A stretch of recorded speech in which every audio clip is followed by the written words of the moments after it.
বিসমিল্লাহ মানে রাহিম। প্রিয় এলাকাবাসী ও প্রিয় দেশবাসী এবং বিদেশে অবস্থানরত প্রিয় ভাই বোনেরা, আসসালামু আলাইকুম। সম্মানিত সুধী ও প্রিয় দেশবাসী, আপনারা দেখতে পাচ্ছেন যে আমি এখন রয়েছি কাশীনাথপুর ইউনিয়নের ট্যাংরাগড়া বিলে। দেখতেই পাচ্ছেন যে এই ট্যাংরাগাড়ি বিলে যে আসলে দিগন্ত জুড়ে শুধু মাঠ আর মাঠ। এখানে আসলে মূলত এই অঞ্চলের মানুষ কৃষি সমৃদ্ধশালী, অর্থাৎ কৃষি স্বনির্ভরশীল এই এলাকাটিতে কৃষকেরা মাঠে বিভিন্ন ধরনের ফসল ফলিয়ে সেই সকল অর্থকারী ফসলগুলো হাটে নিয়ে বিক্রি করেন এবং তাদের জীবন জীবিকা নির্বাহ করেন। তাদের এই কৃষি পণ্যই বাংলাদেশের বিভিন্ন প্রান্তে পরিবহন খাতে গিয়ে ভোক্তাদের চাহিদা সম্পন্ন করছে সারা বাংলাদেশের।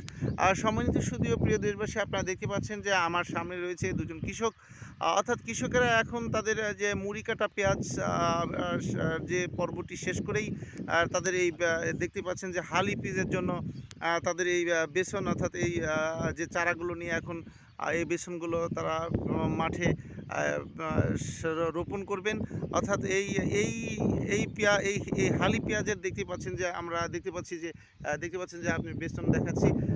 তারা অর্থাৎ এই এখন আমাদের যে কৃষকেরা তারা কোনো ধরনের মানে এতটাই ব্যস্ততম জীবনযাপন করছে যে তাদের অন্য আদার্স কোনো কাজের চিন্তা ভাবনা নেই। শুধু তারা মাঠে এখন শুধু পেঁয়াজের যে হালি পেঁয়াজ বা অন্যান্য কৃষি পণ্য, আমরা জানি যে এই মাঠে সাধারণত পেঁয়াজ এবং বেগুন এবং মরিচ অত্যন্ত ভালো হয়ে থাকে।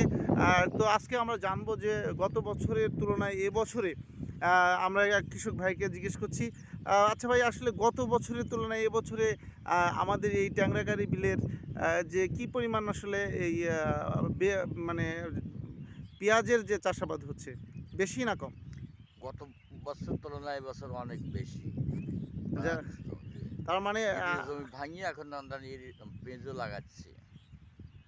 ইরির ইরির জমিগুলো ভেঙেও অনেকেই পেঁয়াজ লাগাচ্ছে।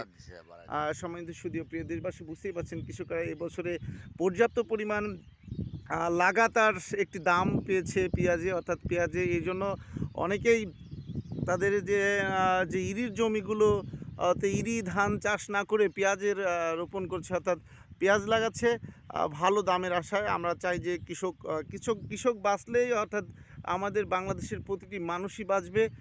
অর্থাৎ কৃষকের এই হাড়ভাঙা পরিশ্রম, আমরা জানি যে রোদ বৃষ্টি ঝড় এমনকি তীব্র তাপদাহের মধ্যেও কৃষকেরা তাদের এই যে কৃষি কার্যক্রমের মধ্য দিয়ে সারা বাংলাদেশের মানুষের যে খাদ্যের যে চাহিদা, এছাড়াও তাদের বাংলাদেশের মানুষের যে তরি তরকারি, অর্থাৎ যে কাঁচা বাজার বা নিত্য প্রয়োজনীয় সমস্ত দ্রব্যাদি চাহিদা মেটাচ্ছে এই কৃষকেরা।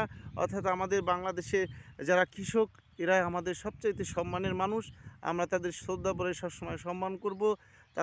তাদের যেন আল্লাহ পাক সবসময় ভালো রাখেন, সুস্থ রাখেন, সেই আশা ব্যক্ত করছি। সম্মানিত সুধীয় প্রিয় দেশবাসী, আমি আপনাদের মাঝে আবারও ফিরে আসবো ইনশাআল্লাহ। আসসালামু আলাইকুম রহমতুল্লাহ।